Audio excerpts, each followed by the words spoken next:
você está abrindo a boca para você pôr comida lá dentro, você está só mastigando com a boca fechada, né, você não está colocando comida, você está só mastigando, você mantém o orbicular ativo para que o fluido para a boca não ficar fechado, tá certo? E o que mais que você faz? Você usa outros músculos mímicos para manter o alimento sempre como? Entre as faces oclusais. Então, essa musculatura mímica, que inclui orbicular, inclui outros músculos mímicos, contribuem não para a mastigação no sentido de estruturar o alimento, mas no sentido de aumentar a eficiência mastigatória, mantendo sempre a língua, inclusive, certo? Então, eu esqueci que a língua está fazendo isso o tempo todo, sempre procurando manter. A gente faz isso porque a gente aprendeu a comer, nem tem consciência disso. Se você prestar atenção quando você for comer, você vê que você está sempre jogando o alimento para onde? Entre as faces oclusais, para ter um golpe mastigatório mais eficiente e, portanto, fazer a redução do alimento. Né? Eu não sei se eu tenho uma figura aqui para mostrar isso para vocês, só para voltar um pouquinho aqui. Aqui não dá para ver, porque ela estava mastigando chiclete, tá certo? Mas eu tenho uma figura dessa, eu preciso dar um jeito de botar no slide, que ela mastigando um pedaço de maçã. Então, o que acontece? No começo, para mastigar o pedaço de maçã, a intensidade aqui é maior. Conforme, e é tudo rítmico, a gente vê que é uma atividade rítmica, como é aqui. Mas o que acontece conforme o processo de redução vai chegando ao fim? Ou seja, ela está mastigando e agora todo pedaço de maçã já está pastoso. Precisa manter a mastigação desse jeito? Não. O que a gente percebe? Que vai ficando menos rítmico e a amplitude vai diminuindo. Por quê? Porque não precisa mais fazer a mesma força que antes. E por que não precisa fazer mais a mesma força? Porque o alimento foi se reduzindo, agora está pastoso. Então a gente vê que começa assim, mastigando maçã, e depois de um certo tempo isso começa a ficar mais desorganizado, a amplitude começa a variar, diminuir, e aí acaba. Ou seja, existe nesse caso, a gente consegue determinar aquilo que se chama de uma sequência mastigatória. Tá certo? O que é uma sequência mastigatória? Obrigado. Uma sequência mastigatória é todo o processo que leva desde o momento que você põe a comida na boca até você engolir. Então, a gente divide basicamente essa sequência mastigatória em 3 fases. A primeira fase é quando você coloca o alimento na boca e está preparando para mastigar. Você vai arrumar a casa para começar a mastigar. Essa é a chamada fase de preparação. Depois você já colocou ali o alimento, tentando colocar, e começou a reduzir o alimento. Então é a chamada fase de redução. Finalmente, chega numa fase em que você está começando a se preparar para engolir. E aí você está indo para a fase de pré-deglutição. Cuidado que a deglutição seria uma coisa que vem depois da mastigação, enquanto que a pré-deglutição ainda faz parte da sequência mastigatória. Então a sequência mastigatória seria essa sucessão de etapas, que não são, obviamente, muito bem marcadas, elas vão em contínuo. Fase de preparação, ou preparatória, fase de redução, fase de pré-deglutição. Tá certo? Aqui não dá para ver com clareza isso, porque aqui, na verdade, essa fase aqui, né, não dá nem para ver a preparação, que está no começo do traçado, que eu não incluí aqui, mas no começo dá para você ver que ela está arrumando alguma coisa ali, os movimentos são movimentos, você está percebendo ali que é para preparar o negócio. E aqui não dá para ver a fase de pré-deglutição, porque ela estava mastigando chiclete. Então não tem, você pode ficar mastigando chiclete o dia inteiro. Você não vai engolir. Então não tem fase de pré-deglutição. Então essa fase que nós estamos vendo aqui, que é praticamente constante, seria correspondente ao quê? A fase de redução, quando você mastiga um alimento qualquer. Muito bem. E aí, se a gente tem todo um conjunto de estímulos que vem de músculo, vem de ATM, vem de periodonto, vem de mucosa, né? Se tudo isso contribui para uma espécie de feedback negativo, aonde a abertura da mandíbula facilita o fechamento, e o fechamento da mandíbula, né, a elevação da mandíbula facilita a depressão, a gente podia imaginar que a mastigação é reflexa, ou seja, o que é mastigar? É simplesmente deixar esses reflexos acontecerem. Então, abriu, tem que fechar. Fechou, tem que abrir. E se isso acontecer, a gente vai ter uma mastigação oscilante, quer dizer, uma alternante. Né? A gente só está liberando o reflexo. Então a mastigação seria uma coisa meramente reflexa. E aí, o que chegou a essa conclusão? Que isso não pode ser o caso. Primeiro porque, sabe o que acontece? Esses reflexos são muito rápidos. Eles demoram décimos de segundo para acontecer. Então, o que acontece? Se fosse uma coisa reflexa, a gente teria... Ele é muito rápido, então a nossa mastigação seria algo muito rápido, em torno de 20, 30 Hz.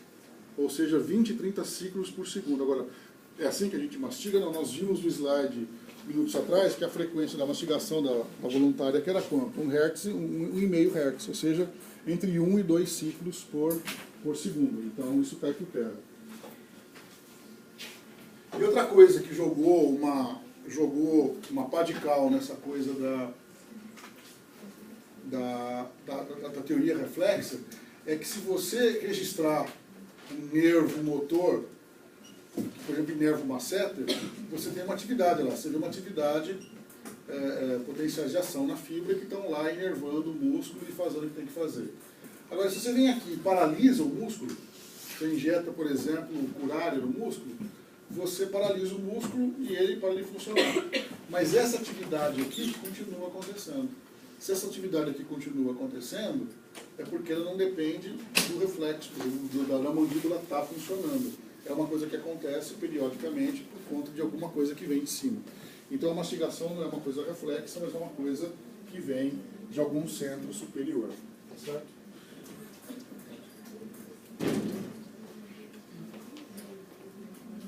E da onde vem isso? O centro principal, vamos dizer assim, o centro mais básico para gerar atividade mastigatória, essa ritmicidade, vem de uma área localizada no tronco encefálico. Vocês devem lembrar, isso daqui é o tronco encefálico, né? Mesencéfalo, ponte e bulbo. Uma outra visão do tronco encefálico é essa aqui, uma visão posterior dele. E existe uma área aqui que, se for lesada, acaba a mastigação. Então a mastigação depende de uma coisa que é gerada ativamente pelo sistema nervoso central e não é exclusivamente reflexo. Daí vocês perguntam, para que servem os reflexos todos que a gente viu? Eles servem, o reflexo, ou informações sensoriais, elas servem para modular a mastigação. Ou seja, você gera a mastigação e depois ela vai sendo modulada dependendo de uma série de coisas. Da textura do alimento, da firmeza, da dureza, da quantidade. Então, tudo que você põe na boca vai gerar... Quer dizer, você põe uma coisa na boca e começa a mastigar. É que nem a marcha. A marcha é gerada por um centro próprio da medula espinal, que gera a alternância da musculatura de membros. Agora, como você vai andando, você tem que modular isso. Você modula isso de várias maneiras. Uma delas é visual, né? Se eu estou andando então um degrau aqui na minha frente, eu vou subir o degrau. Mas independente de ser visual, eu tenho que manter o equilíbrio, eu tenho que, de certa maneira, ir ajustando a minha marcha dentro, dependendo do campo que eu estou andando. Da mesma forma, eu vou ajustar a mastigação dependendo da comida que eu estou comendo. E o centro está localizado no bulbo, não precisa se preocupar com a anatomia disso, mas na verdade, vamos dizer assim, a coisa mais primitiva que gera ritmicidade mastigatória são neurônios localizados, ou grupos neuronais localizados no bulbo, na medula oblonga. Resultado. Tem um centro gerador de uma ritmicidade mastigatória que faz a mandíbula subir e descer. Ou seja, ele gera a ritmicidade básica da nossa mandíbula, tá certo? Só que ele sabe fazer isso aqui. Agora, será que a gente faz sempre a mesma coisa, independentemente do que a gente coma? Resposta, não. Esse movimento, que é um movimento rítmico, ele tem que ser modulado, tem que ser guiado. Começa que você tem que guiar a mandíbula para fechar e fazer a máxima intercuspiração, fazer o golpe mastigatório o mais eficiente possível. Isso vai depender da anatomia da tua boca, que você já aprendeu como é que é, vai depender do alimento, vai depender de todo aquele contexto. Portanto, embora isso aqui, o centro gere, né, essa ritmicidade mastigatória, ela precisa ser modulada, ela precisa ser guiada, ela precisa ser constantemente controlada dependendo do que está acontecendo. E isso vem de onde? De várias origens. Vem de fontes de receptores musculares, tanto receptor ânalo-espiral como Golgi, vem de periodonto, vem de ATM, tá certo? E pode vir até de outras coisas, por exemplo, pode vir do gosto do alimento. Se você colocar um negócio que está muito ou da temperatura do alimento. Se você colocar um negócio muito quente na boca, você não vai começar a mastigar normalmente. Você vai parar de mastigar e, dependendo, vai até cuspir aquilo que está ali. Então, várias informações sensoriais são juntadas, são associadas para controlar a mastigação. As mais básicas são essas que vêm do próprio aparelho somatognático, do músculo, do periodonto, da ATM, da mucosa oral. E aí, além dessas informações poderem modular a mastigação de maneira, vamos dizer assim, reflexa, ajustando a velocidade, a frequência, a intensidade, a força que você faz. Se você vai comer, por exemplo, uma coisa é você botar uma paçoquinha na boca. E você morde e pronto. Agora imagina que a paçoquinha, no meio dela, tinha um amendoim. Você vai ter que fazer uma força maior agora para quebrar o amendoim. Você vai começar a aumentar a força até o amendoim quebrar. E se o amendoim não era um amendoim, era uma pedra, e você achou que era amendoim, você vai aumentar a força indefinidamente? Não, você vai aumentar a força até o momento em que, ou porque você percebeu, ou reflexamente, você vai interromper aquele golpe mastigatório. Às vezes não dá tempo e você quebra o dente. Acontece isso. Então, mas todo esse controle que vem de informação de periodonto, que vem de músculo, que vem de ATM, que pode vir de receptores de dor, todo esse monte de informações estão sendo integradas para poder gerar a modulação da tua mastigação.